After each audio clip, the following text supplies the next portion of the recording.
الحمد لله رب العالمين وصلى الله على نبينا محمد وعلى آله الطيبين وأصحابه الغر الميامين ومن تبعهم بإحسان إلى يوم الدين أما بعد. நம்பிக்கைய சோழர்களே, அவருடைய பக்தராக அவருடைய இடையிலே அவருடைய கடமையாக்கிய மகளிருடைய தொழிலை தொழில்விட்டு அவருடைய மார்க்கத்தை கற்றுக்கொள்வதற்காக அனுமதிக்கப்பட்டிருக்கிறோம். நம்முடைய இனத்திற்கும் செயலுக்குமான பரிபூர்ணமான கூடிய நம் அனைவருக்கும் தந்தவர்களாக பிரார்த்தனை செய்வாக இந்த வகுப்பை ஆலோசிக்கிறேன். அம்தத்துல் அஹ்காம் என்கின்ற ஹதீஸ் புத்தகத்தின் வாயிலாக அல்லாஹ்வுடைய தூதர் ஸல்லல்லாஹு அலைஹி வஸல்லம் அவர்கள் கூறியிருக்கக்கூடிய சட்டத்திட்டங்களை அதனுடைய விளக்கங்களை பார்த்து வருகிறோம். அந்த வகையில் இன்ஷா அல்லாஹ் இன்றைய தினம் தயமும் பற்றியான பாடத்தை நாம் பார்க்க வருகிறோம். தயமும் என்பது அல்லாஹ் சுப்ஹானஹு வ தஆலா இந்த உம்மத்திற்கு கொடுத்திருக்கக்கூடிய சிறப்புகளில் ஒன்று. முதலாவது அல்லாஹ் தஆலா இந்த தயமுமை முஸ்லிம்களுக்கு என்று சிறப்புப்படுத்தி வைத்திருக்கிறார்.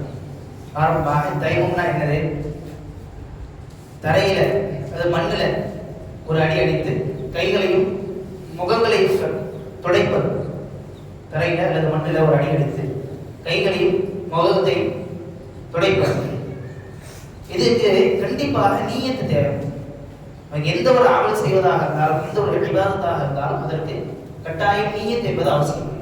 நீயத் இல்லாமல் செய்யப்படுகின்ற எந்த ஒரு அமலும் ஏற்றுக்கொள்ளப்படாது. அத சாதாரணமா வெறுமன செயல்பாடு மட்டும் கிடையாது. நான் தயமும் செய்கிறேன் என்ற நீயத்தோடு ஒருவர் மண்ணில் அடித்து தன்னுடைய கையையும் தன்னுடைய முகத்தையும் தேய்த்து கொள்கிறாரோ அது அவருக்கு தயமமாக மாறுகிறது. அடுத்தது அல்லாஹ் சுப்ஹானஹு வ தஆலா தன்னுடைய திருமறையில சொல்லி காட்டும் போது வஇன் குன்தும் மர்தா அவ் அலா சஃபரின் அவ் ஜாஅ அஹதும் மின்கும் மினல் காயிதி அவ் லமஸ்துமுன் நிஸாஅ ஃபதயம்மமு ஸஈதன் தய்யிபா. உங்களிலே ஒருத்தர் நோயாளியாக இருந்தார், நீங்க நோயாளியாக இருந்தார் அல்லது பிரயாணத்துல போயிட்டு இருக்கீங்க, அப்போ உங்களுக்கு தண்ணீர் கிடைக்கவில்லை என்றால், அல்லது உங்கள் ஒரு மலஜலம் கழித்து விட்டு வராரு, அல்லது தன்னுடைய மனைவியை தீண்டி விட்டு வருகிறாரு, அவருக்கு அந்த சந்தர்ப்பத்தில் தண்ணீர் கிடைக்கவில்லை என்றால் ஃபதயம்மமு, நீங்கள் நாடுங்கள் ஸஈதன் தய்யிபா, நல்ல சுத்தமான மண்ணை நீங்கள் நாடி செல்லுங்கள், அதை வச்சு நீங்க பண்ணுங்க தயமம் செய்து கொள்ளுங்கள் என்று அல்லாஹ் தஆலா தன்னுடைய திருமறையில சொல்றாங்க. இந்த தயமம் அப்படின்றது அல்லாஹ்வுடைய வேதத்திலேயும் இருக்கிறது. ரசூலுல்லாஹி ஸல்லல்லாஹு அலைஹி வஸல்லம் அவர்களும் அதை எப்படி செய்யணும்ன்றதை சொல்லி காமிச்சிருக்கிறாங்க. இஸ்லாமிய உம்மத்து காலாகாலமாக அதை செய்து கொண்டே வந்து கொண்டிருக்கிறது. அடுத்து இந்த தயமம் அல்லாஹ் சுப்ஹானஹு வ தஆலா இந்த சமுதாயத்திற்கு மட்டும் கொடுத்திருக்கக்கூடிய சிறப்பம்சங்கள் ஒன்று. வேற எந்த சமுதாயத்துக்கும் கிடையாது. அல்லாஹ்வுடைய தூதர் ஸல்லல்லாஹு அலைஹி வஸல்லம் சொன்னாங்க, உஅதீது ஹம்ஸன் லம் யு'தஹுன்ன அஹதுன் கப்லி, எனக்கு முன்னால் யாருக்குமே அல்லாஹ் தஆலா கொடுக்காத 5 விதமான சிறப்புகளை எனக்கு கொடுத்திருக்கிறார் என்று அல்லாஹ்வுடைய தூதர் ஸல்லல்லாஹு அலைஹி வஸல்லம் சொன்னாங்க. அந்த 5 விஷயத்துல ஒன்றாக ஜுஇலத் லி அல் அர்து மஸ்ஜிதா வ தஹூரா, எனக்காக இந்த பூமியானது சுத்தமாக்கக்கூடியதாகவும் பள்ளிவாசலாக, அதாவது எந்த இடத்தில் வேண்டுமானாலும் தொழுது கொள்ளப்படக்கூடிய இடமாகவும் அல்லாஹ் தஆலா ஆக்கியிருக்கிறார். இதற்கு முன்னாடி எந்த சமுதாயத்துக்கும் அல்லாஹ் சுப்ஹானஹு வ தஆலா கொடுத்திருக்காத சிறப்பு இந்த சமுதாயத்துக்கு அல்லாஹ் தஆலா கொடுத்திருக்கார். இதுக்கு முன்னாடி இருக்கக்கூடிய சமுதாயத்தினர் அவர்கள் தொழுவதாக அல்லாஹ்வை வணங்குவதாக இருந்தால் குறிப்பிட்ட அவர்களுடைய மடங்கள்ல ஒன்று சேர்ந்தாக வேண்டும், அவர்களுடைய சர்ச்சுகள்ல ஒன்று சேர்ந்தாக வேண்டும். ஆனா அல்லாஹ் தஆலா நமக்கு கொடுத்திருக்கக்கூடிய சலுகைகள் ஒன்று என்னன்னா, நாம எங்க தொழுகையினுடைய நேரம் வந்தாலும் அந்த இடத்துல உடனடியாக தண்ணீர் இருந்ததுன்னு சொன்னா ஒது செய்து விட்டு தொழுகலாம். தண்ணீர் இல்லை என்று சொன்னா மஸ்ஜிதா வ தஹூரன், சுத்தப்படுத்தக்கூடியதாக அல்லாஹ் தஆலா இந்த பூமியை ஆக்கியிருக்கிறான். அந்த தரையில நம்முடைய கைகளை அடிச்சுக் கொண்டு தயமம் செய்து கொண்டு நம்ம தொழுகலாம். தொழுகையை நாம் தாமதப்படுத்த வேண்டிய அவசியம் கிடையாது.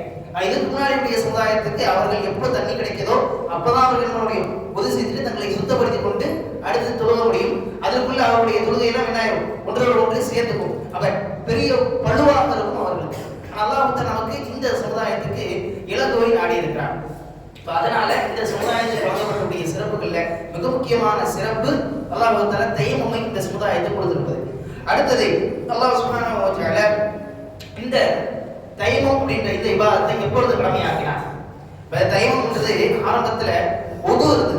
தயமத்துக்கு முன்னாடி நம்ம ஒது செய்து கொண்டிருந்தோம். அந்த ஒது செய்வது எப்படி அப்படின்றது நம்ம ஆரம்ப பாடத்திலே பார்த்துட்டோம், முதலாவது பாடத்திலே பார்த்துட்டோம். ஒதுவுக்கு பின்னாடிதான் என்ன ஆகுது, தயமம் ஏற்படுது.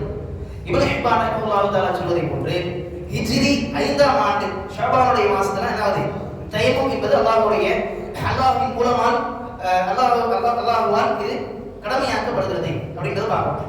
இதுக்கு கடமையாக்கப்பட்ட காரணம் என்ன? அல்லாஹ்வுடைய தூதர் ஸல்லல்லாஹு அலைஹி வஸல்லம் அவர்களும் சஹாபாக்களும் முரைசியா அப்படின்ற போர்க்களத்தை முடிச்சுட்டு என்ன பண்றாங்க, திரும்பி வந்து கொண்டிருக்கிறாங்க. அப்போ ஒரு இடத்துல அல்லாஹ்வுடைய தூதர் ஸல்லல்லாஹு அலைஹி வஸல்லம் அவர்கள் தன்னுடைய படையை இறக்கி அந்த இடத்துல தங்குறாங்க. காரணம் என்னச்சுன்னா, ஆயிஷா ரலியல்லாஹு அன்ஹா தன்னுடைய சகோதரி இடத்திலிருந்து கடன் வாங்கி போட்டு வந்த அந்த நெக்லஸை காணோம் அப்படின்னு சொல்லி அல்லாஹ்வுடைய தூதர் ஸல்லல்லாஹு அலைஹி வஸல்லம் முறையிடுறாங்க. அப்புறம் ரசூலுல்லாஹி ஸல்லல்லாஹு அலைஹி வஸல்லம் அவர்கள் அந்த இடத்திலே தங்கி சுற்றி போய் தேடி வர தன்னுடைய சகாக்களை அனுப்புறாங்க. அவர்கள் அந்த தங்கி இருக்கக்கூடிய சந்தர்ப்பத்தில் தொழுகையினுடைய நேரம் நெருங்கி விடுகிறது. ஆனா அவர்கள் இருந்த இடத்திலையும் சரி, அவர்கள் இருந்த இடத்திலிருந்து சற்று தூரத்திலையும் சரி எங்கேயுமே தண்ணீர் கிடைக்கல. அவர்களிடத்திலும் தண்ணீர் இல்லை. அப்ப இதனால அபூபக்கர் சித்திக் ரலியல்லாஹு அன்ஹு ரொம்ப கோபமாயிடுறாங்க. ரொம்ப அவர்கள் மனவருத்தத்துக்கு ஆளாகிறாங்க. அதனால உடனடியாக ஆயிஷா ரலியல்லாஹு அன்ஹா வராங்க. ஆயிஷா ரலியல்லாஹு அன்ஹாவுடைய மடியில அல்லாஹ்வுடைய தூதர் ஸல்லல்லாஹு அலைஹி வஸல்லம் அவர்கள் அந்த சந்தர்ப்பத்தில் படுத்து தூங்கி கொண்டிருக்கிறாங்க. அப்ப அபூபக்கர் சித்திக் ரலியல்லாஹு அன்ஹு அவர்கள் கோபத்தின் காரணம் என்ன பண்றாங்க, ஆயிஷா ரலியல்லாஹு அன்ஹாவுடைய இடுப்பிலே வந்து குத்துறாங்க. நீ தான் இந்த நிலைமைக்கு காரணம். இப்ப யாருமே தண்ணி இல்லாதனால உதவி செய்ய முடியாதனால உதவி செய்யலாட்டி தொழுக முடியாது. இப்ப தொழுக முடியாத அளவுக்கு இதுக்கு ஒரு நிலைமையை இக்கட்டான ஒரு நிலைமையை ஏற்படுத்திட்டேன் அப்படின்னு சொல்லி ஆயிஷா ரலியல்லாஹு அன்ஹா கண்டிக்கிறாங்க, திட்டுறாங்க. எப்போ ரசூலுல்லாஹி ஸல்லல்லாஹு அலைஹி வஸல்லம் முறையை கொண்டிருக்கிறாங்க. அவர்கள் கேட்காம ஆயிஷா ரலியல்லாஹு அன்ஹா இடுப்புல என்ன பண்றாங்க, குத்தி அவர்களுக்கு அடிக்கிறாங்க, ஒரு நோயை ஏற்படுத்துறாங்க.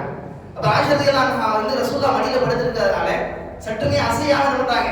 அந்த திட்டை கேட்டுக்கிறாங்க, அந்த அடியும் வாங்கிக்கிறாங்க.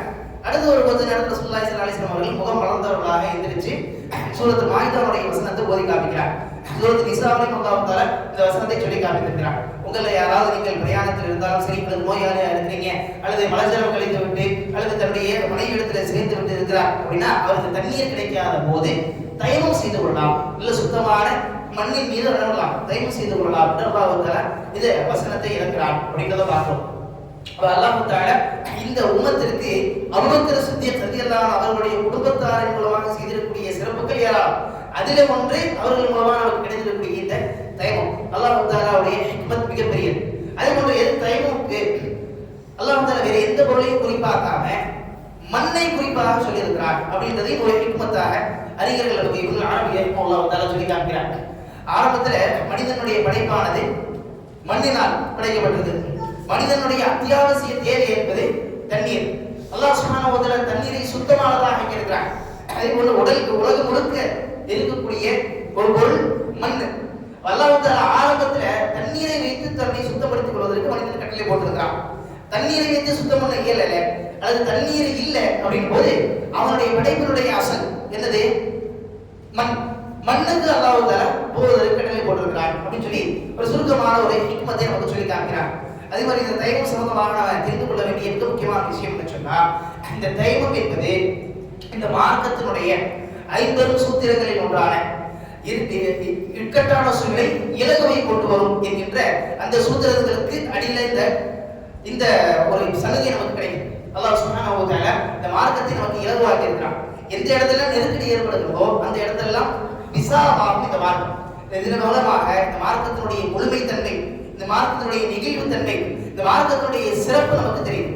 ஏன்னா அல்லாஹ் சுப்ஹானஹு வ தஆலா எந்த ஒரு பகுதியையும் விட்டு வைக்கிற எல்லா விஷயத்தையும்